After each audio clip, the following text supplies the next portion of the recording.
My name is Raymond Hain. I'm the organizer of the Humanities Forum here at PC. It's my pleasure to welcome you all to this week's event. We have a very special guest with us today. It's my pleasure to introduce my friend, former teacher, David O'Connor. Professor O'Connor joins us from the University of Notre Dame, where he is a faculty member in the departments of philosophy and classics. His teaching and writing focus on ancient philosophy, ethics, and philosophy and literature.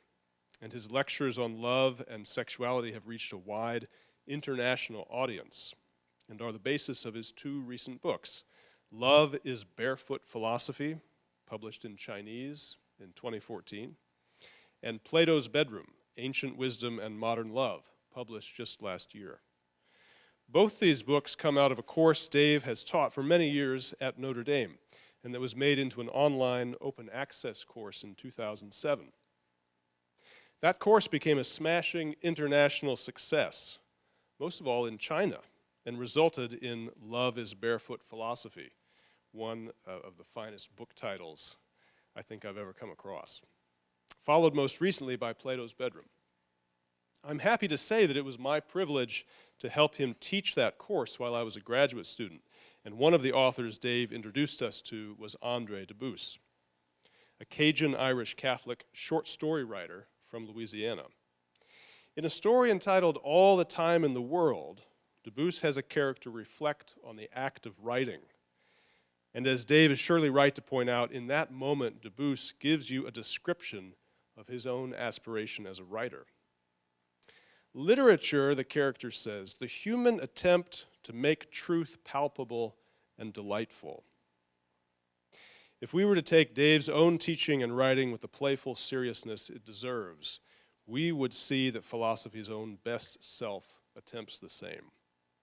And that Dave is himself a wonderful example of a philosophical life that makes the truth palpable and delightful. His title this afternoon is The Fear of Fecundity and the Roots of the Modern World. Please join me in welcoming Professor David O'Connor.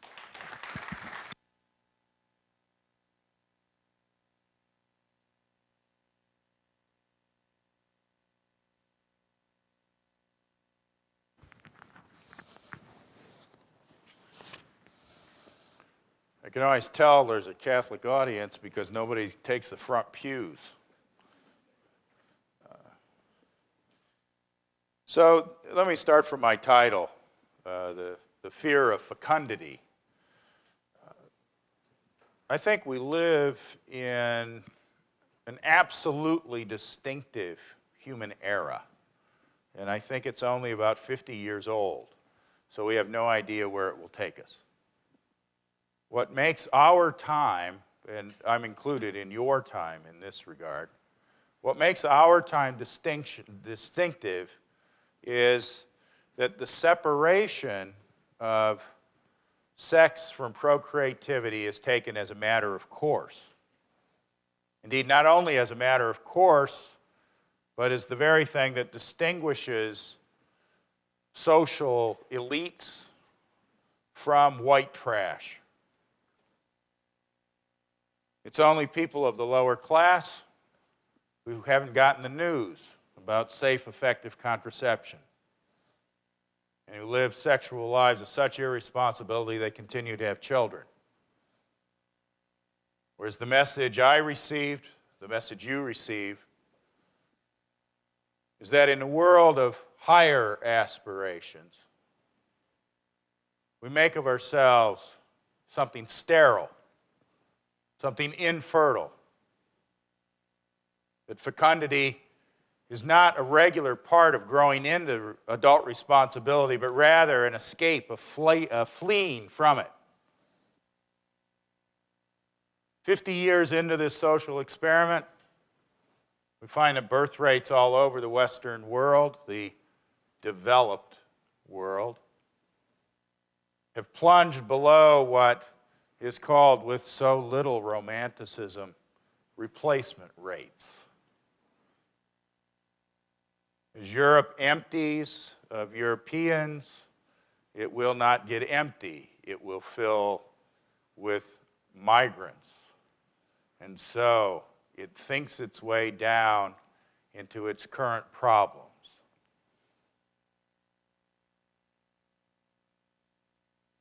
whence comes this uncanniest of strangers to our door?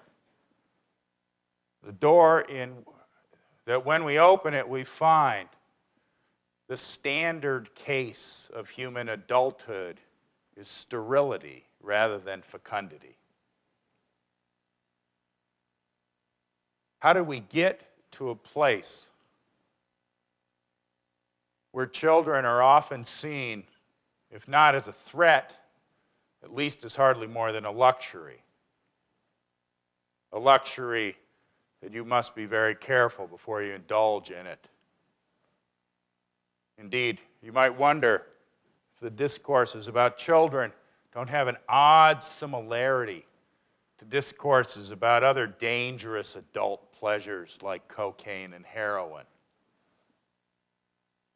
You might indulge in that first child, but really, should you indulge in the third one? What kind of life are you letting yourself in for under those conditions? No doubt some people will think that observations like this are, let's say, alarmist. But that's because they haven't looked at the numbers, because for them the numbers don't count. That is, they refuse to count them, they refuse to look. I'll talk some about numbers, but what I want to talk most about really is culture. Cultural ideas are often conveyed to us more potently, it seems to me, by art and literature than they are by theories, by philosophizing. I make my living in a philosophy department. I'm a friend of theories, I'm a friend of abstraction. But I don't think that the changes in the human world that made educated elites think of sterility as their default condition were driven by any arguments anybody accepted. I think they were driven by images that changed our imaginations. And so I want to talk about some of these images. Let me start with something from one of the first thoroughly modern men, Hamlet.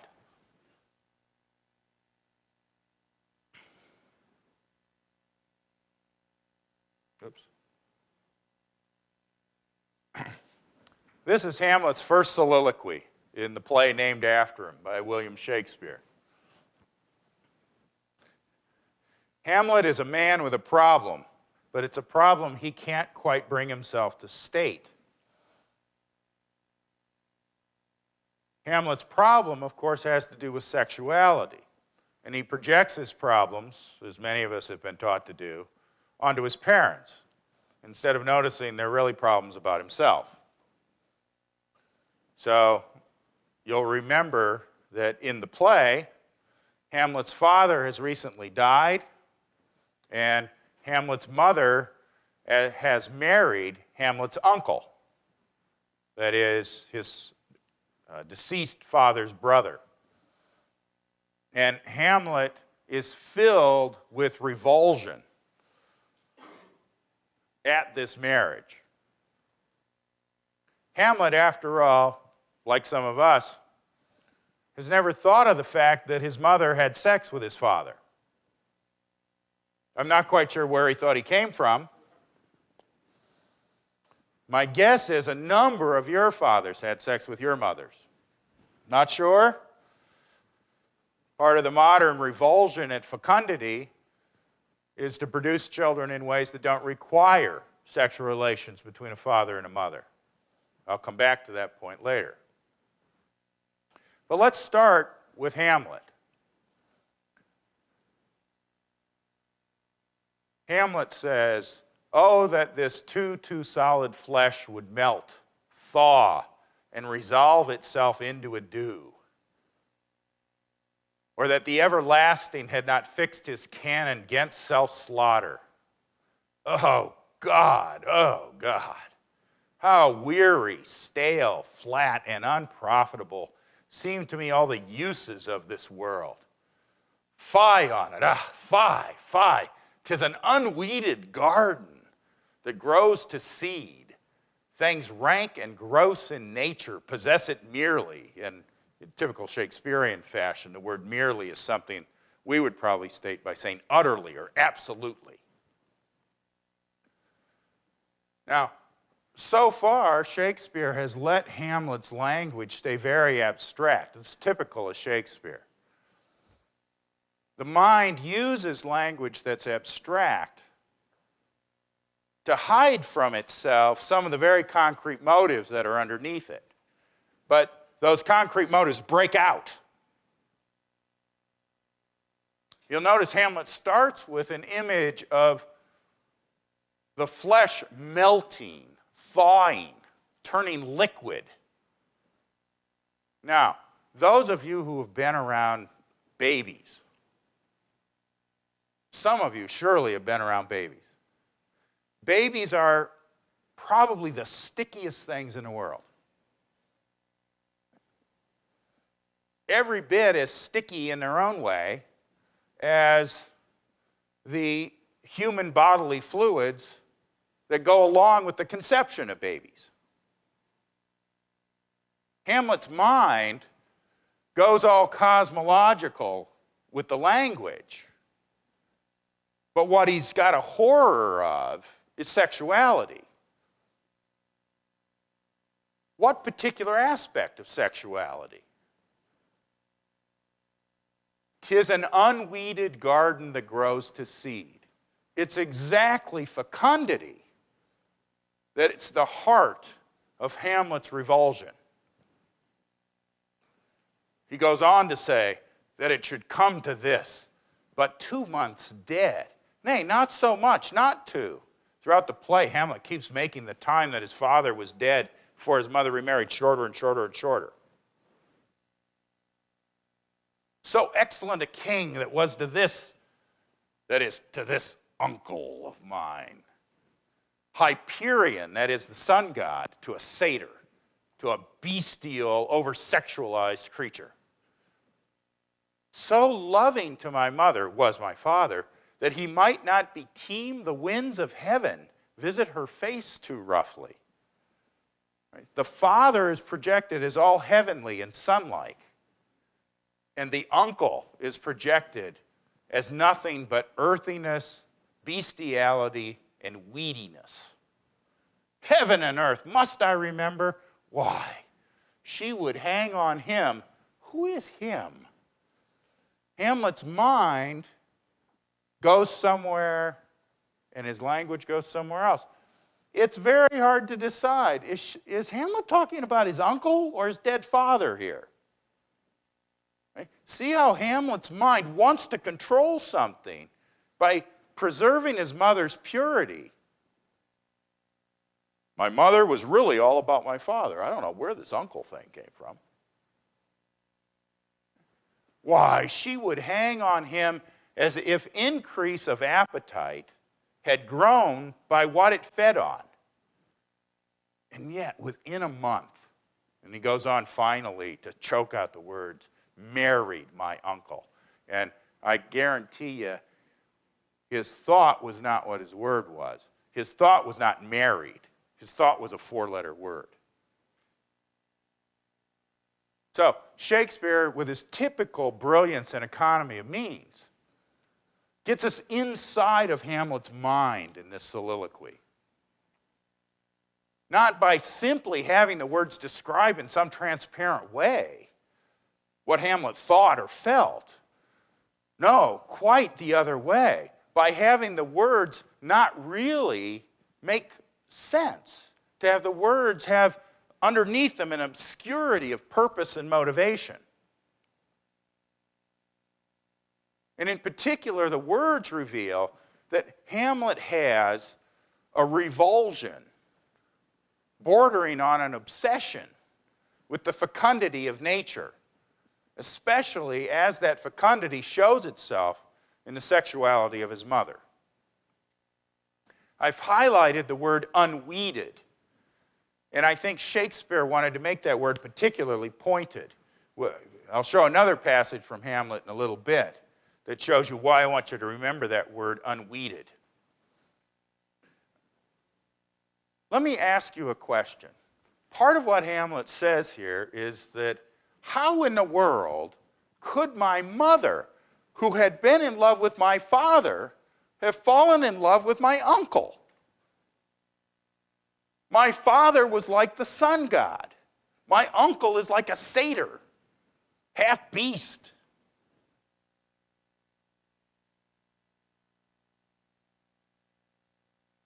They're completely different. I ask you, are any of you like your brothers? Do you trust Hamlet? Is Hamlet right?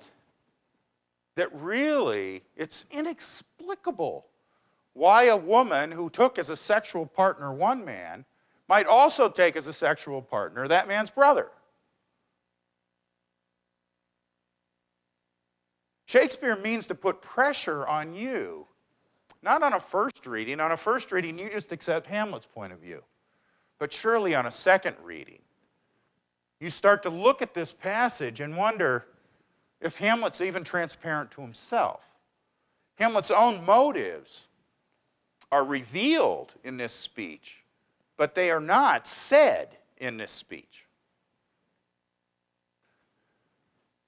What if the aspect of sexuality that's procreative started to seem to us as something a bit too sticky, something a little inappropriate? Would it start to look like an unweeded garden whose fecundity is rank and gross? And Hamlet gives us the figure of a disorderly desire at the end of this passage. Imagine an appetite that grows by what it feeds on, so it has no limit. The more the appetite is fed, the more that appetite grows. So, Hamlet has given us an image of uncontrolled procreativity. And that is at the heart of the Hamlet problem. Insofar as Hamlet is one of the exemplary modern human beings, Shakespeare thought of this problem of revoltingly uncontrollable procreativity as at the heart of what's distinctively modern.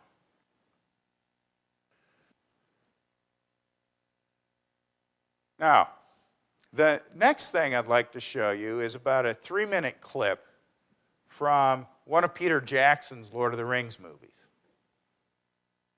This is actually from the second movie, and it's a clip where Arwen, the elf princess, is being urged by her father, Elrond, to leave the human world and sail off to the Undying Lands where she can be immortal.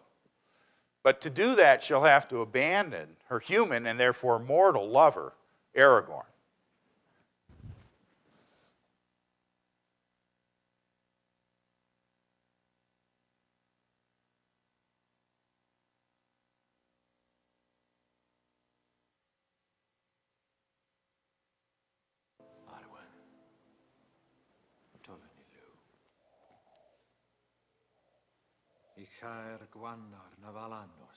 Is that louder? I have made my choice.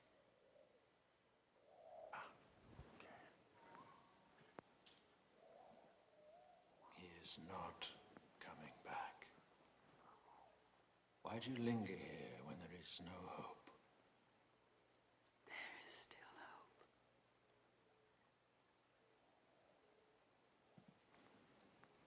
If Aragorn survives this war, you will still be parted. If Sauron is defeated and Aragorn made king and all that you hope for comes true, you will still have to taste the bitterness of mortality. Whether by the sword or the slow decay of time, Aragorn will die. And there will be no comfort for you, no comfort to ease the pain of his passing. he will come to death, an image of the splendor of the kings of men in glory, undimmed before the breaking of the world.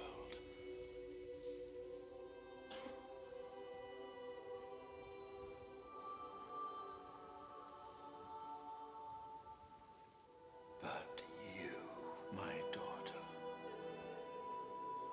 you will linger on in darkness and in doubt, as nightfall in winter that comes without a star. Here you will dwell, bound to your grief under the fading trees, until all the world is changed and the long years of your life are utterly spent.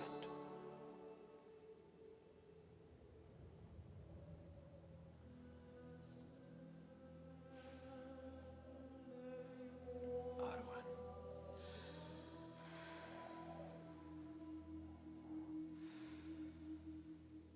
There is nothing for you here, only death.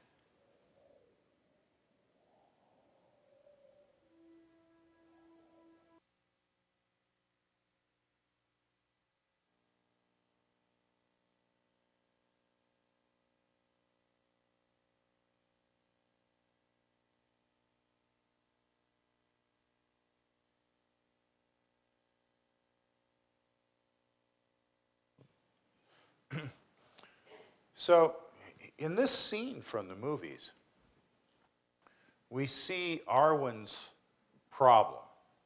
She's in love with a human man. Oh, I got to turn that down. Yeah. She's in love with a human man, with a mortal man. But she herself is not mortal. If she chooses to love him, to be married to him, she becomes mortal. So that her choice is much more extreme than the choice that we face in marrying. We marry for better, for worse, till death. Imagine if your choice instead were to marry knowing that only then would you die. What would justify such a choice? The writers of the Lord of the Rings movies thought that this was a plot hole, that they did not have an account for why Arwen would ever stay and marry Aragorn. After all, her father gives her a most extraordinary image of her own interminable mourning when Aragorn will die. The visual vocabulary that Peter Jackson uses in that scene comes from a 19th century school of British art called the Pre-Raphaelites. The jewel tones, the medievalizing atmosphere. So we get a scene that almost makes the movie stand still in the vision that Elrond is giving to his daughter Arwen of the tomb of Aragorn.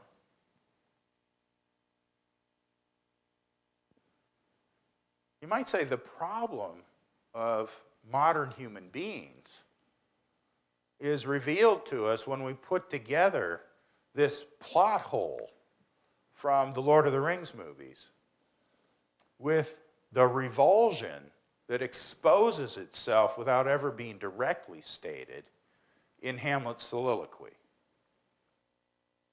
The problem is, what would make sense out of a marriage for better, for worse, till death? What would make sense out of it? And if procreativity, if fecundity, is in itself, at best, a luxury good for elites, and is at worst, a sticky mess, best avoided for anyone who doesn't want to spend his or her days in an unweeded garden, it's very hard to see what the point of marriage might be. One of my best friends, who himself is a gay man, said to me that after the Obergefell decision, sweeping away the marriage laws in all the 50 states and establishing same-sex marriage as the law of the United States, that he, like many other of his friends, felt that heterosexuals had had gay marriage for many, many years. So why shouldn't homosexuals have it as well? After all, once procreativity had left the scene as, so to speak, the logical presupposition of heterosexual sexual relations, what was left to distinguish them from the sexual relations among anybody? So I think that my friend had simply followed out a kind of social logic, you might say, of the fear of fecundity. The notion that fecundity, well, it might be a luxury good or it might be a kind of indulgence, is certainly not a structural part of what a human life is. Not only is it merely a choice, it's actually a choice that most people probably wouldn't want to exercise. So, Peter Jackson, but especially the two women who helped him write the movie, and in fact were the primary writers, Fran Walsh and Philippa Boyens, felt that they were in a box when they got to this part of making the movie. What could they find that would justify Arwen in leaving the love of her father and instead entering into the love of her husband, Aragorn? At the end, we'll take a look at the resolution that they came to. Now, the pre-Raphaelite art that serves as the basis of the visual vocabulary of Peter Jackson's Lord of the Rings movies leads me to consider another pre-modern formation about fecundity, one that for Christians is especially pointed, namely the Annunciation, whose feast is March 25th. That's 9 months before December 25th, in case you were counting. Let me take a look at a couple of annunciations that seem to me particularly striking.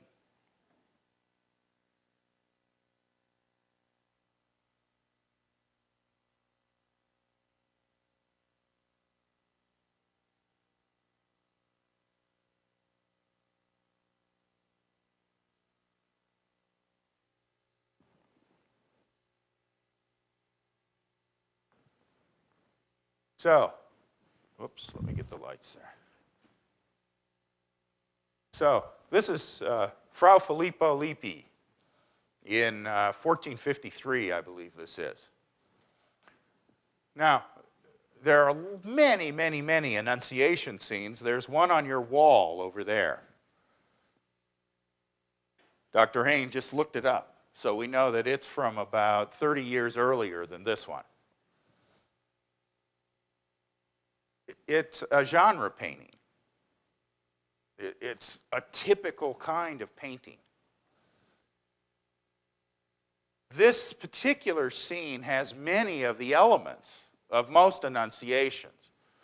Has the angel Gabriel on one side, has some version of a wall separating the angel from Mary, has the lilies as emblems of purity, has Mary reading a book and making a gesture of submission or acceptance. And it also has a very strongly Trinitarian iconography. At the top of the painting is the hand of God the Father. In the middle of the painting is the dove, the Holy Spirit, the power of the Most High, being upon Mary through the Holy Spirit. And of course, where is the third member of the Trinity? The Son. It's in Mary's womb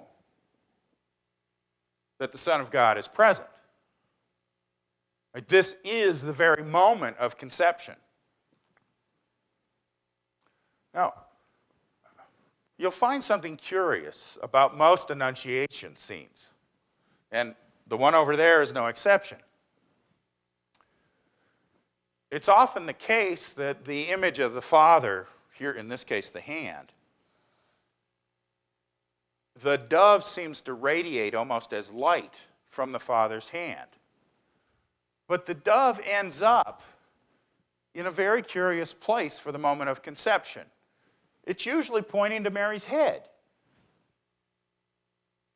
Now, I'm assuming you all know enough about the birds and the bees to understand why that's a little odd. Now, it's true, there's a Greek myth in which the goddess Athena sprang from the head of Zeus, but surely that's not the iconography that Christian painters wanted with the Annunciation. But they were a little shy about where conception actually occurs. Not so in this particular Annunciation of Fra Filippo Lippi's, because the dove is actually in the right place, bodily speaking, pointing at Mary's womb.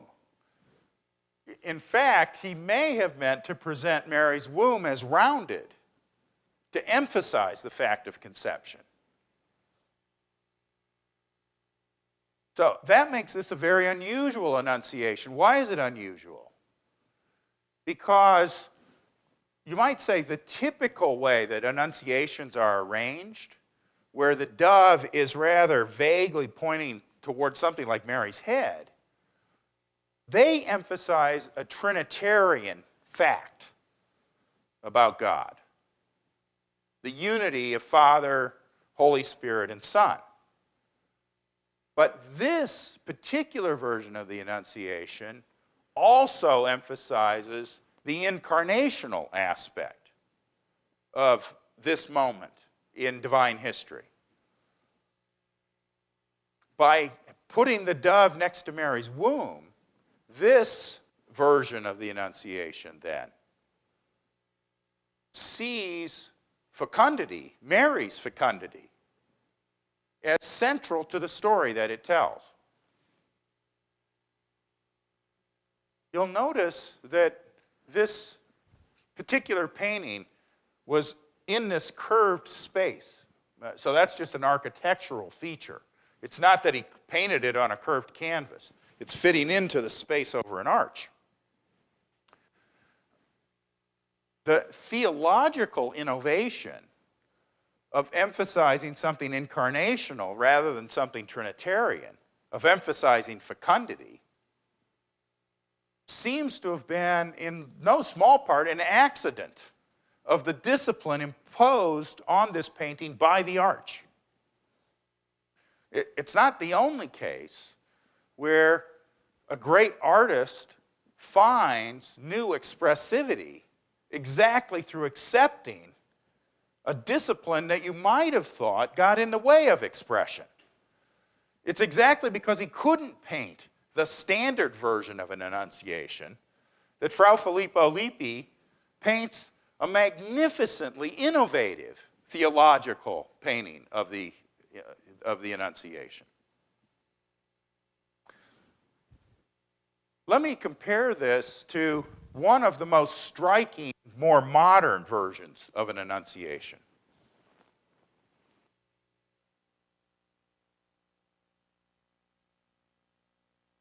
I choose this one because this is one of the earliest of all the pre-Raphaelite paintings.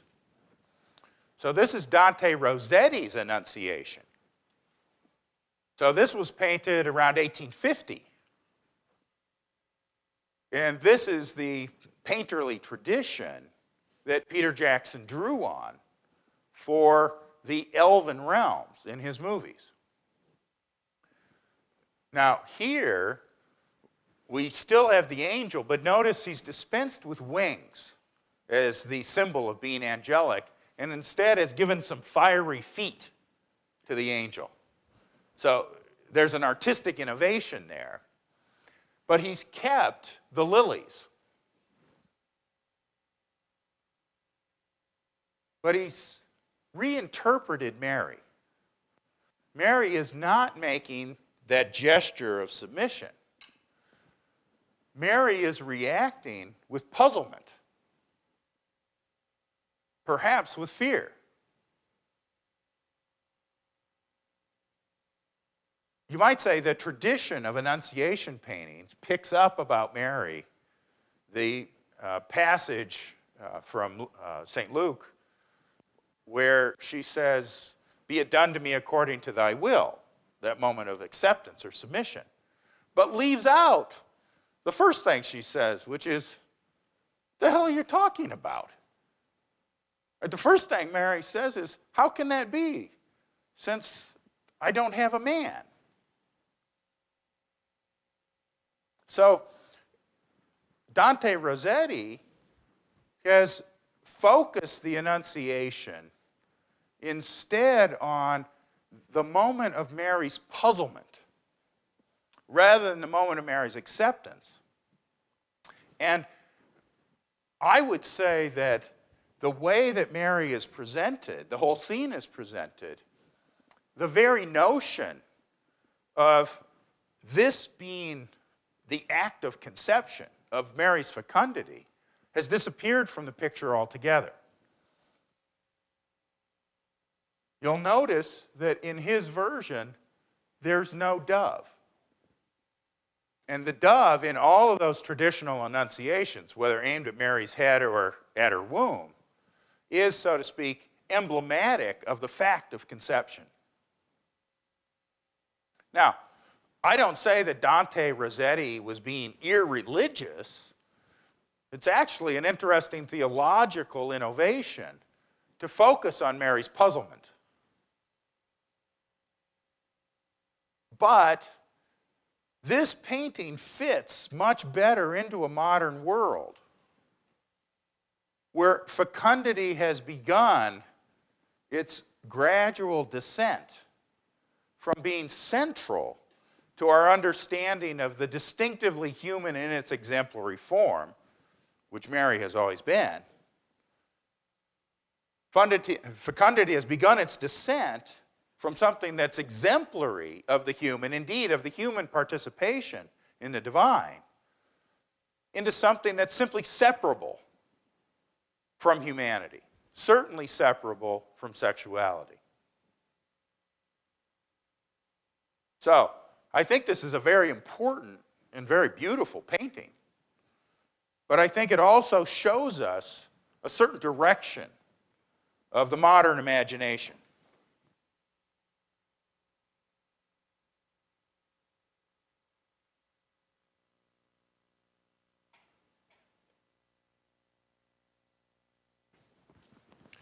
Now, let me reflect on this a little bit more.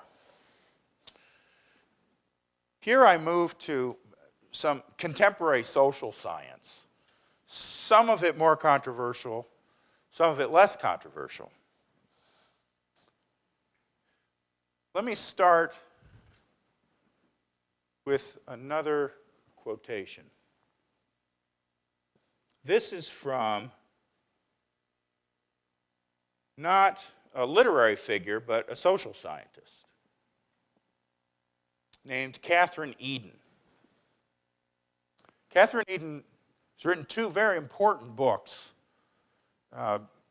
both focused on poverty-stricken neighborhoods around Philadelphia. Her first book focused on single mothers, on women who bear children outside of marriage. Her second book focused on men who father children outside of marriage. So, here is what Catherine Eden says. It's at the top there. 94% of births to college-educated women today occur within marriage. I believe this is from 2012, I think is when she published this. A rate virtually unchanged from a generation ago. Whereas the real change has taken place at the bottom of the socioeconomic ladder. In 1960, 50-some years ago, before the invention of this aspect of the modern world, in 1960, just before the pill came to market, it didn't matter whether you were rich or poor, college-educated, or a high school dropout. Almost all American women waited until they were married to have kids. Now, 57% of women with high school degrees or less education are unmarried when they bear their first child. As I say, it does seem to me the numbers should count here. If the having and raising of children is one of the most fundamental things that a culture does, this is one of the most fundamental cultural revolutions in the history of the human race. Certainly in the history of developed Western countries. Now, she's only focusing on the United States. But there's nothing controversial about what she says here. This just is the social world that we inhabit. So it's the interest of Catherine Eden's work wasn't that she discovered this fact. It's that she went and talked to people. Think of this. These facts have been known a long time. There was no substantial sociology where someone actually went and talked to the women and men who were producing the children being so described. So she and her research partners went and did this. And in a broad sense, here's what she discovered. She discovered that for both the women and the men in her sample, they cared deeply about children. Indeed, part of her research was motivated by a desire to find a more human explanation for this kind of behavior than just cheap moralizing about how, the people from the lower classes, you can't count on them, they don't care about their kids. She knew that in her heart to be false. And of course, when she went and talked to people, it was false.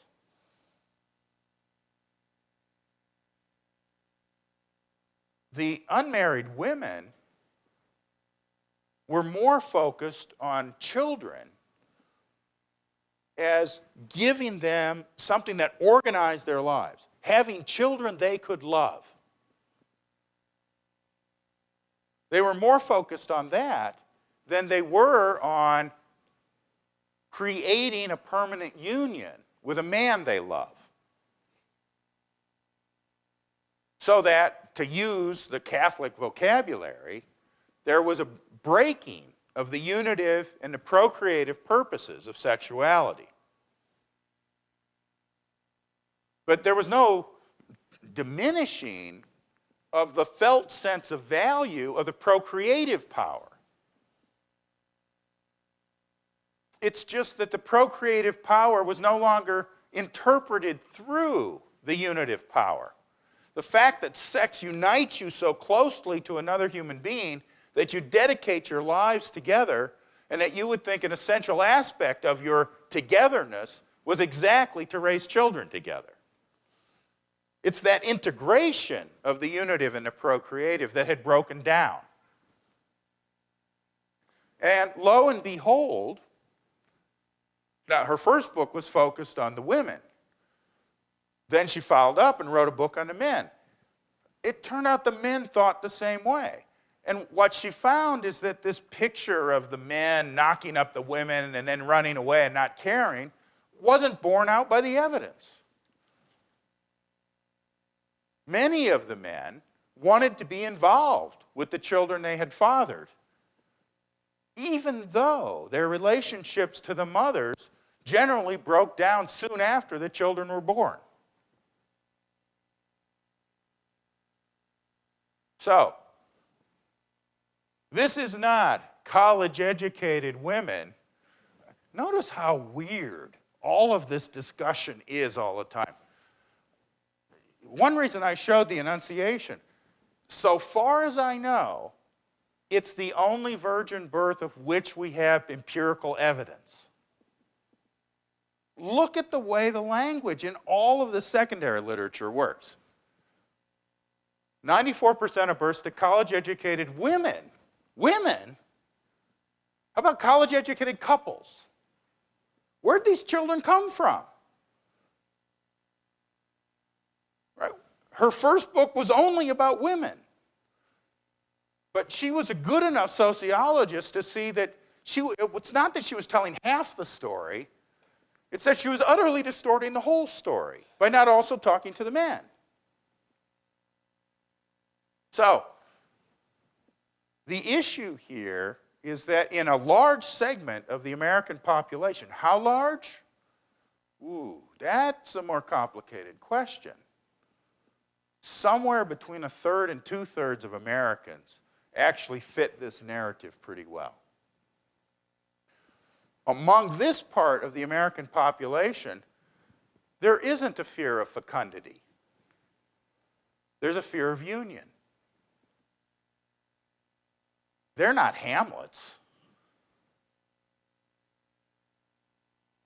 No, they're white trash, right?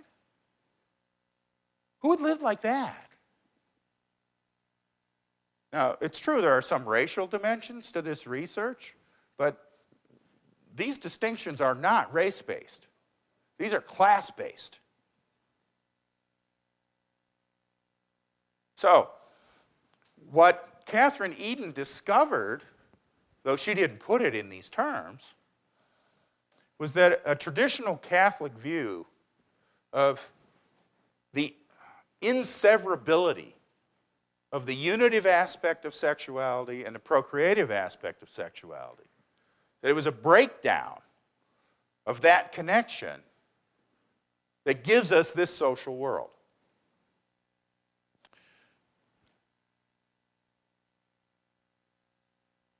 The Catholic Church is in the strange position of having defended two killjoy theses about sexuality and fecundity.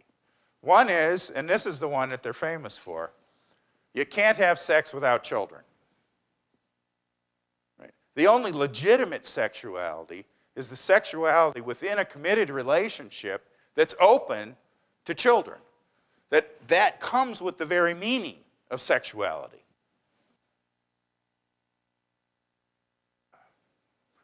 Turns out that a lot of these non-college educated men and women actually still hold that in their hearts.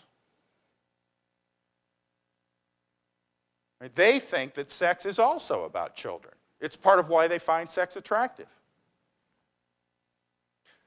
But the church also is a killjoy by saying no children without sex, and so opposes all the reproductive technologies that allow children to be produced not as the fruit of the sexual union of two parents.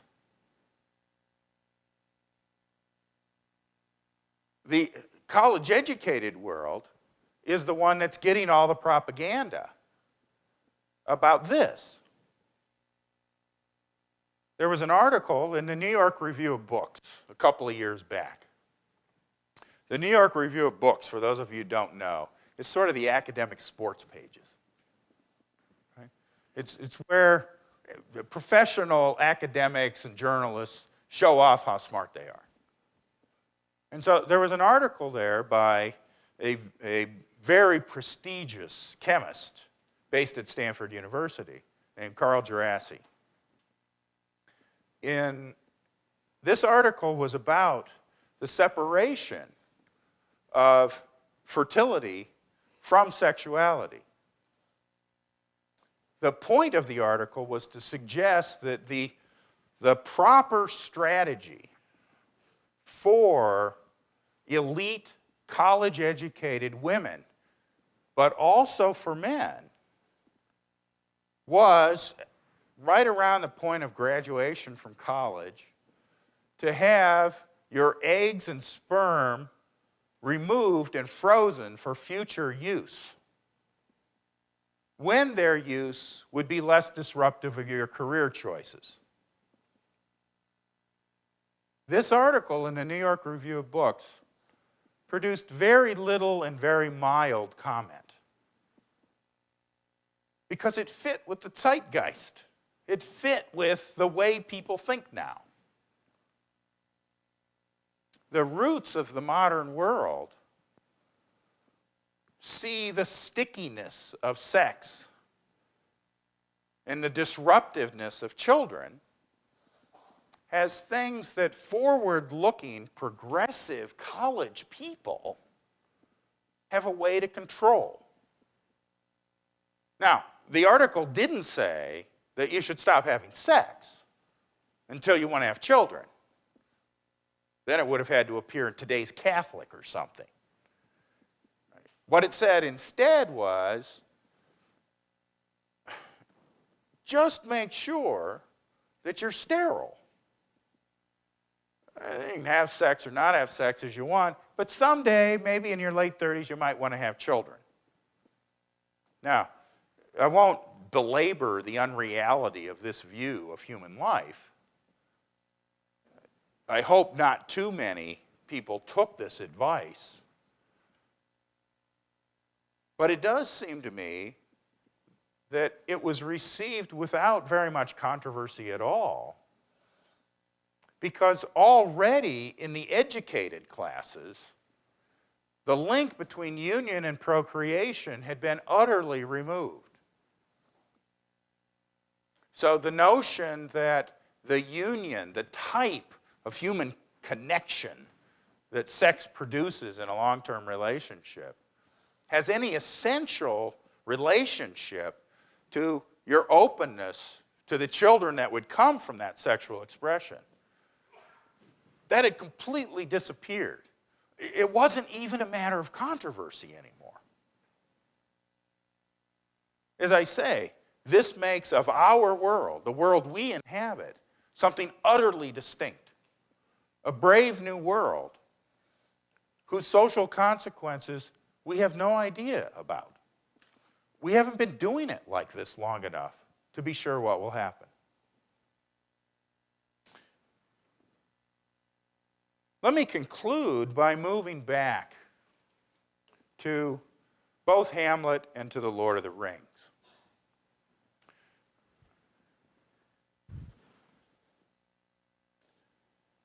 Shakespeare remembered what he wrote in Hamlet's unweeded soliloquy.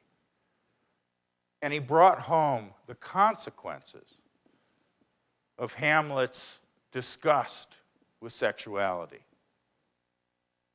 He brought it out in the death of Ophelia. Ophelia had been the object of Hamlet's romantic intentions. She was warned away from him by her father, but she didn't stop being in love with him.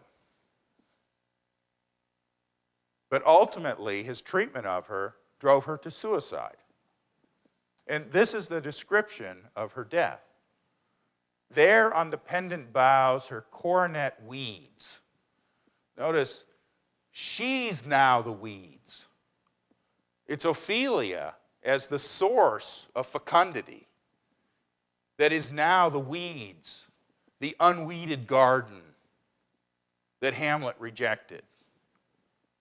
Her coronet weeds clamoring to hang an envious sliver broke. Right? She's reaching up and she falls into the water. When down her weedy trophies and herself fell in the weeping brook. Shakespeare, if he repeats a word twice in 3 lines, you'd better watch. He's making you track that word weed back into Hamlet's original soliloquy. Her clothes spread wide and mermaid-like, a while they bore her up, while which time she chanted snatches of old tunes as one incapable, that is, unknowing, of her own distress, or like a creature native and endued unto that element. She's become a water nymph. But long it could not be till that her garments, heavy with their drink, pulled the poor wretch from her melodious lay to muddy death. She is pulled down into that sticky morass of the fecund and unweeded earth. Hamlet's disgust kills Ophelia. That's where Shakespeare's language takes us. There is a wonderful pre-Raphaelite painting of Ophelia. This one by John Everett Millais.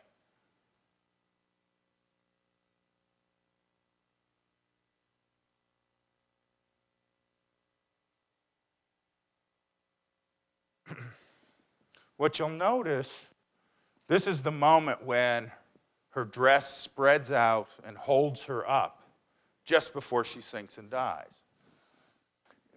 This is a famous painting in no small part. Oops, wait, that's not what I want. In no small part because all of the nature stuff, all of the plants, are represented with great precision, the eye of a naturalist. But of course, it's also famous because of the great beauty of this as a representation of the dying moment of Ophelia. You can see she's still singing, but she won't be singing for long. So this moment of pre-Raphaelite art, painted just a couple of years later than the Dante Rossetti Annunciation, is taking a woman in a very different direction. The lusciousness of the sexuality of this dying Ophelia is, it seems to me, quite different from the rather ascetic, the rather ethereal beauty, though beauty it is, of the model of Mary in Dante Rossetti's Annunciation.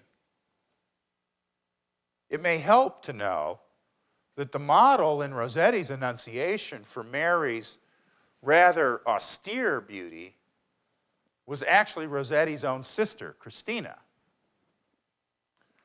Whereas the model in John Everett Millay's Ophelia, for Ophelia, was his lover.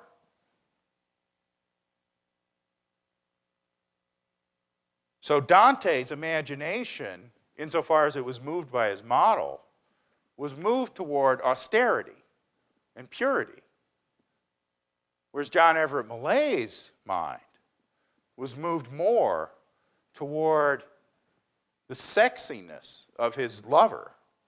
And in particular, whether he was conscious of this or not, moves her toward the unweeded garden of Hamlet's soliloquy, the extraordinary fecundity of this natural world, some of which in its beauty festoons the very body of the dying Ophelia.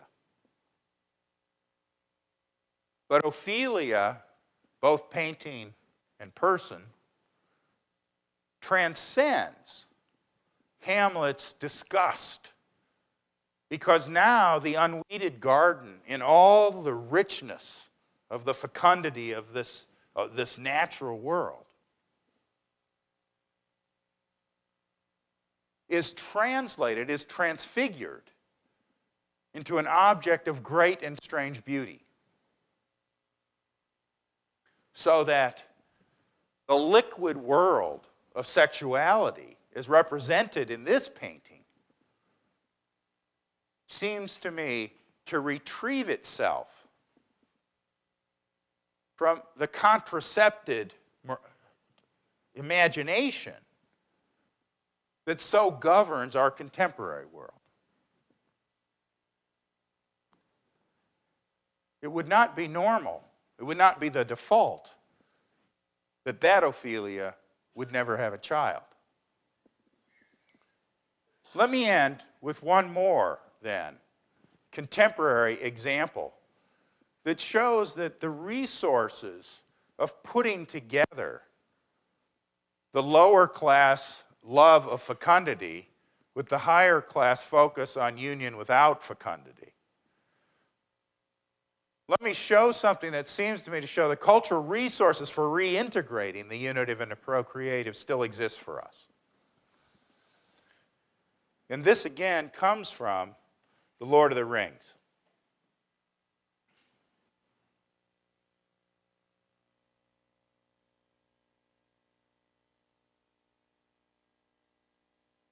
So, we last saw Arwen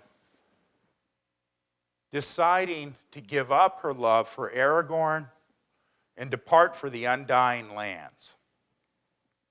She's now on her way to leave the mortal world for the immortal world, and therefore to abandon Aragorn, her lover.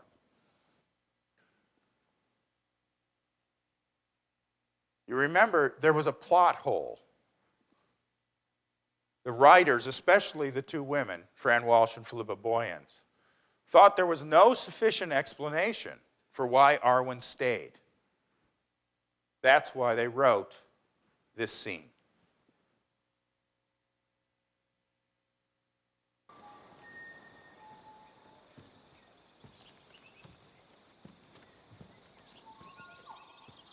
Take her by the safest road. A ship lies anchored in the Grey Havens. It waits to carry her across the sea. The last journey of Arwen Undomir.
There is nothing for you here. Only death.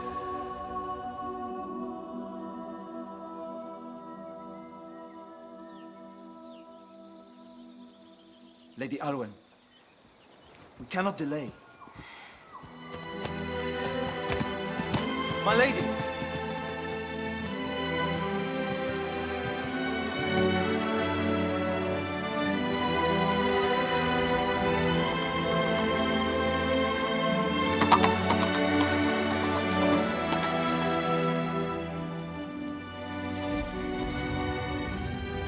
Tell me what you have seen. Arwen. You have the gift of foresight. What did you see? I looked into your future and I saw death. There is also life. You saw there was a child. You saw my son. That future is almost gone. But it is not lost. Nothing is certain.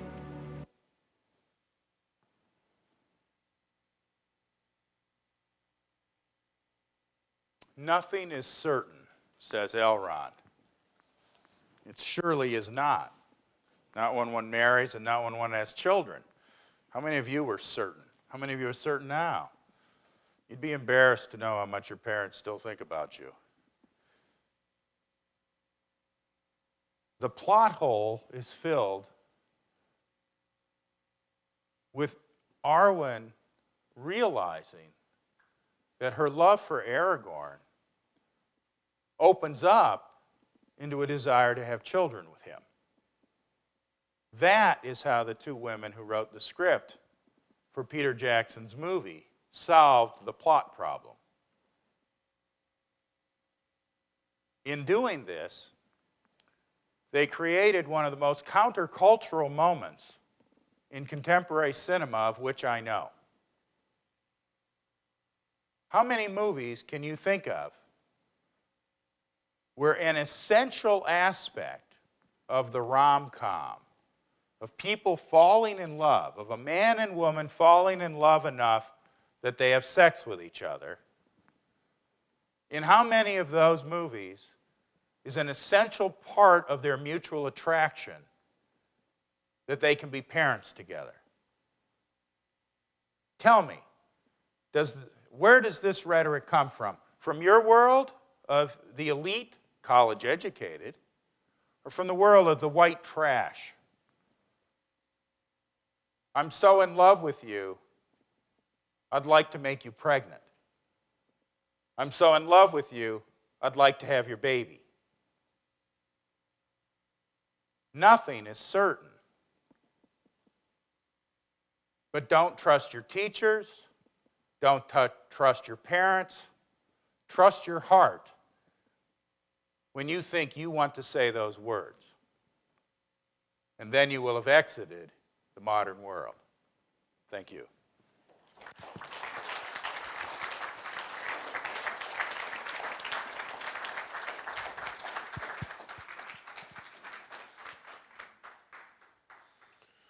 We have time for a few questions this afternoon.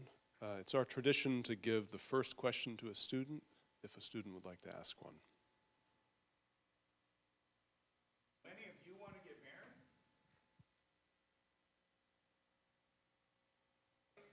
I have great confidence in you. Hello, Dr. O'Connor. My name is Joseph Kazai. Thank you so much for your talk. I want to bring two strands together that you talked about, one at the beginning, one at the end, and see what your thoughts are about it. In the beginning of the talk, you talked about how philosophy is great, but it's through literature that we touch hearts. And then at the end, when you were characterizing The Lord of the Rings, you said that this is a cultural resource available to us. So I wonder what your thoughts are. How can we get out of the modern world through cultural resources like The Lord of the Rings? I think that for most, look, if Notre Dame has $10 billion, that's our endowment. If I had the $10 billion, I would make sure I spent much more of it than we now spend teaching students how to watch movies and to react to them by doing more than thumbs up or thumbs down or saying it's cheesy. Because I think we are actually formed by movies. Here, I'll take a poll. How many of you learned how to kiss somebody by watching your parents?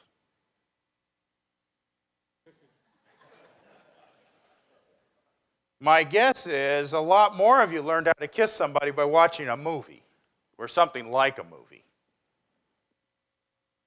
Now, I'm not suggesting necessarily you had to learn it from your parents, but I am suggesting that an awful lot of the content of our lives, of our cognition, comes from imitation, not from precepts, not from arguments, not from any of the things that I'm supposed to be a professional at.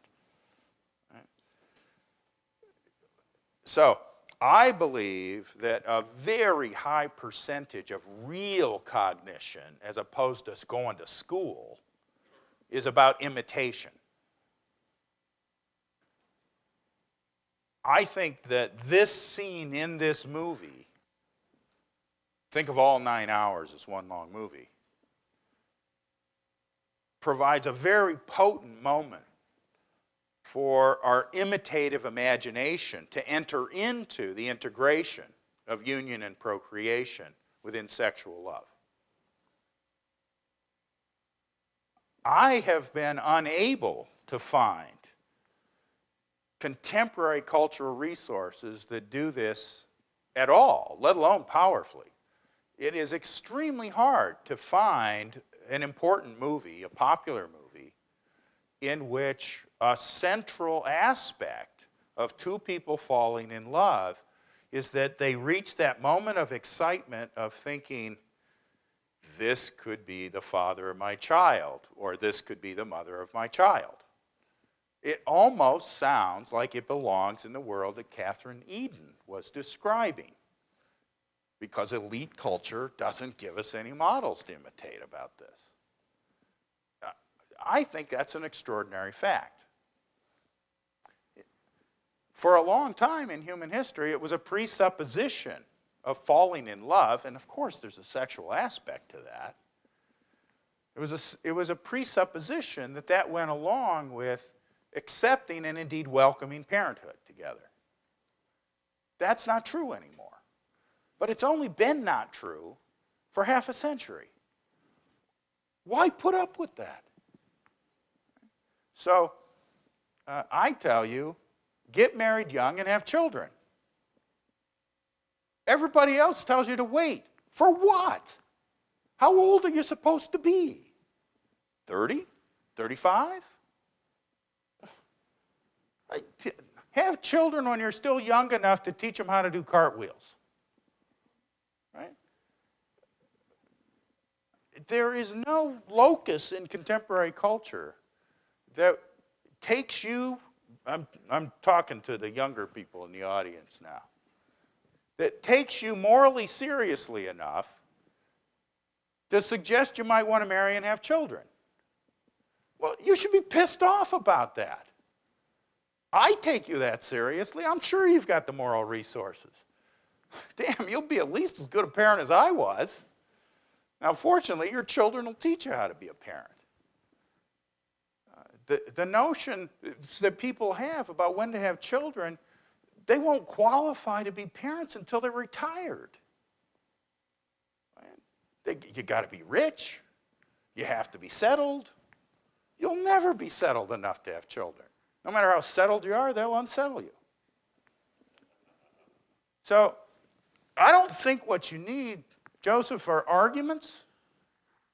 I think what you need are exemplars. And I think in the real world there are exemplars.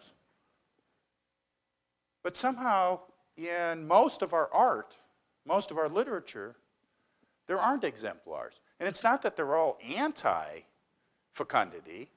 It's that the default is that fecundity's just not on the table. So, look for people to imitate who would make you the kind of person who thinks you can get married and raise children. That's what I would say. And if that counts as irresponsible, that sounds great. I don't know why you guys are so responsible all the time. Start your life instead and do a few cartwheels, it seems to me.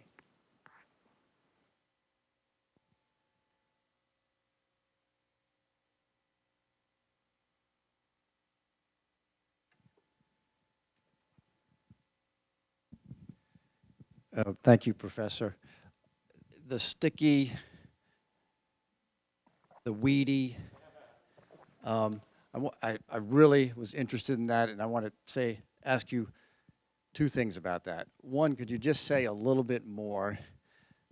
You really lingered over those words, sticky, weedy, and the fact that the modern man doesn't like those. So could you just say, first of all, I took you to be saying that it's because there's something uncontrolled or uncontrollable about those, and the modern man doesn't like that. So on the one part of my question is to get you just to say maybe a little bit more about that, if you would. And the other side of it is to take that same, especially the sticky one, in which I think of bodily fluids, both feminine and masculine bodily fluids. And I think, you know what, as sticky and apparently unruly as they might seem to be, there's an extraordinary, beautiful design in the stickiness. So it's not, if I look at it another way, I'm thinking it's not mere uncontrollability, it's actually an extraordinarily intelligible design. So if you could comment on those two things, I'd be grateful. Yeah, I mean, the physical facts of sexual intercourse are known to many, let's say. Here is something worth your while to do. Go look at descriptions of why educated, good people use condoms. And ask yourself, how much of that is generated by rhetoric not that different from Hamlet's about something a little disgusting, as opposed to all of the public health things about avoiding venereal disease. Venereal disease comes from the word Venus, the goddess of love. We made the goddess of love into a disease. That's where you live. Get out. So I think that if you look at the rhetoric of public health and the rhetoric of safe sex, don't have it. Safe sex sounds like a terrible idea. I mean, don't you want exciting sex? Well, who wants safe sex? I mean, that's like brushing your teeth, right? That just doesn't make any sense. If you want safe sex, just masturbate. What could be safer than that? Right? So there's something so weird about the rhetoric here. I mean, it shouldn't be shocking that part of the enjoyment that spouses take in their sexual lives is exactly in what, from one point of view, is the messiness of it. When you're making love with your spouse, you're not all that much from the babies that will come from it. Just watch kids roll around in the mud, and that's a lot like what the marriage bed is. Now, I don't take myself to be saying anything very shocking when I say things like that. But it's the suppression. See, what's really striking to me is how the rhetoric works. The example I would use that I think is analogous, think of how anti-smoking campaigns work. Anti-smoking campaigns talk about, yeah, you can get cancer and die. Yeah, that's all true enough. Yeah, you can die anyway, right?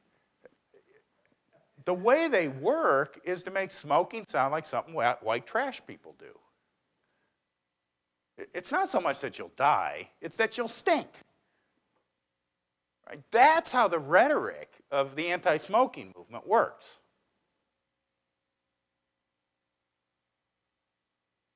You could never sell deodorant without operating on something like Hamlet's rhetoric of the stinky unweededness of your gardens. So take control of what that rhetoric does to you. And I think your example is a very striking one, because I do think that there's a rhetoric that comes basically from the rhetoric of public health that you're supposed to kind of buy into, invest in, when you talk about sexuality. As if the way to take people like the ones in this room, people of this age, or maybe younger, maybe 14-year-olds, the way to really take them seriously as sexual creatures is to talk to them in ways that make sex sound like getting your cavities filled, or your appendix removed, or some other medicalized thing. I think that that's hopeless, because I think people's hearts know a lot more than their tongues do about this stuff. So I would challenge you to put pressure on the rhetoric of responsible sexuality. I think a lot of that rhetoric is fake. It tries to take away the very things that are enjoyable about sexuality in order to put it under a certain kind of control.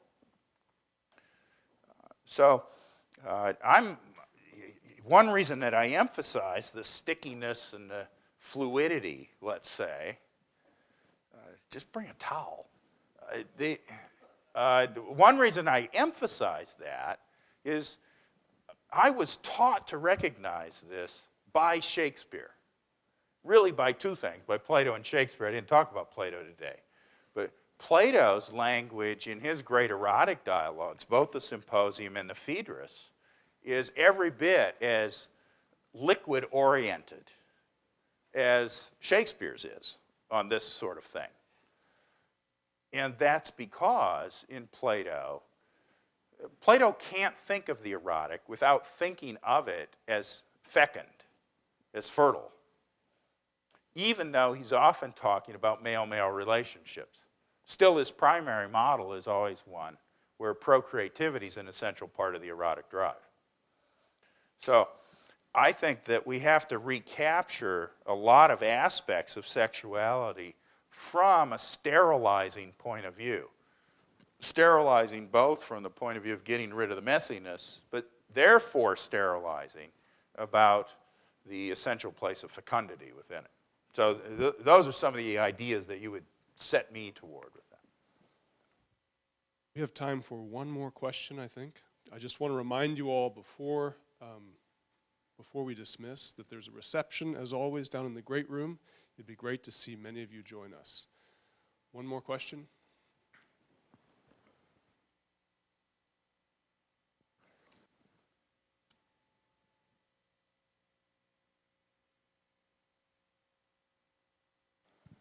Thank you very much. I don't think I can really follow Matthew's question here, but I do have a comment.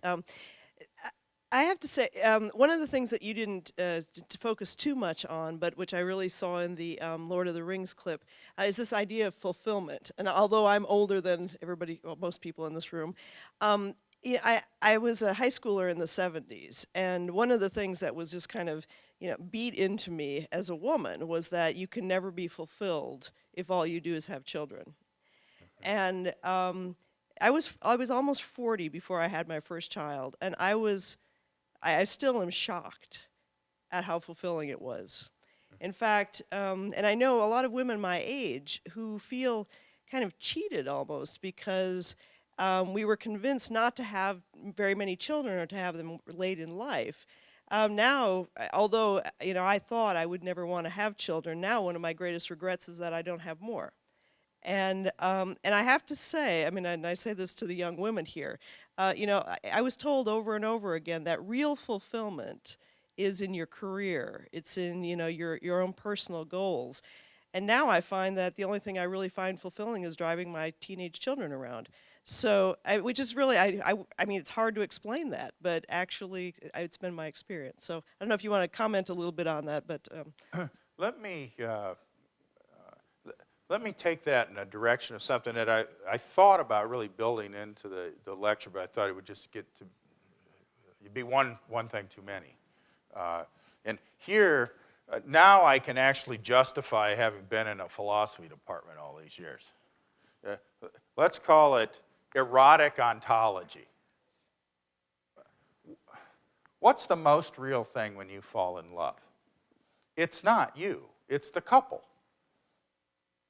Those of you who are young enough to be around people who are still in the business of falling in love, some of them rather often, may have noticed that when a couple first starts to become a couple, they go into a kind of romantic cocoon. And so their friends all complain. We never see you anymore. Why don't you hang out with us? Because there's a really strong sense of enclosure about that. And of course we'd make jokes about it, but there's something very real about that. Because under the conditions of eros, the most real thing is not you or you or you or you or you. The most real thing is the couple. Another way that you'll see this is wait until your friends start to get married, if you're not married. Or wait until you're one of the first. You're an industry leader. Suddenly, the couple has friendships. And it's often kind of awkward to know what to do with the friendships you had with individuals, because you got to renegotiate and become a friend of a couple. The couple is the most real thing. So for me, it's not just that there's a quite deceptive rhetoric aimed at women about fulfillment. The problem is that that rhetoric is also very destructive for men because it displaces the ontological reality that the erotic couple is the most real thing, with a view that you just have two independent people. I feel like the reproductive lives of the less educated classes that Catherine Eden was analyzing, their reproductive lives don't suffer from a fear of fecundity. They suffer from an ontology deficit. That sexuality doesn't go along with the assumption of new identity as a couple. And of course, the marriage vows enforce that movement to this new identity. So not only will your children turn out to be far more fulfilling and irritating and sticky than you ever would have predicted, you will be amazed at how everybody treats you as part of a couple. And that is a crucial thing. I'm sure that people have independent relationships to some extent with their mother and fathers, but damn, I mean, they made a very potent team, right? It's hard to split them apart because they're more real as a couple with regard to their children than they are as individuals. Now, there's a lot to say about couples that dissolve, about divorce, and all of these kinds of things. But the exemplary case is that the couple is ontologically primary to the individuals once they've committed themselves to a permanent erotic life. So I would add that to the problem about the falsifying rhetoric that you mentioned. I think that that falsifying rhetoric goes along with the disappearance of the notion that at the moment of marriage you become a new thing. And that doesn't feel like subordination or submission. That sounds like, it feels like expansion when you get married. So I think that there aren't many journal articles in academic journals about erotic ontology, but maybe somebody should start such a thing. That could be a pretty good journal title all by itself. So thank you.